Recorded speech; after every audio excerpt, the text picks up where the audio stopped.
We divide 294 by 5 in long division method.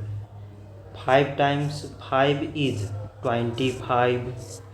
On subtracting we get 4. So now we put down this 4 and it is 44. 5 times 8 is 40. On subtracting we get 4.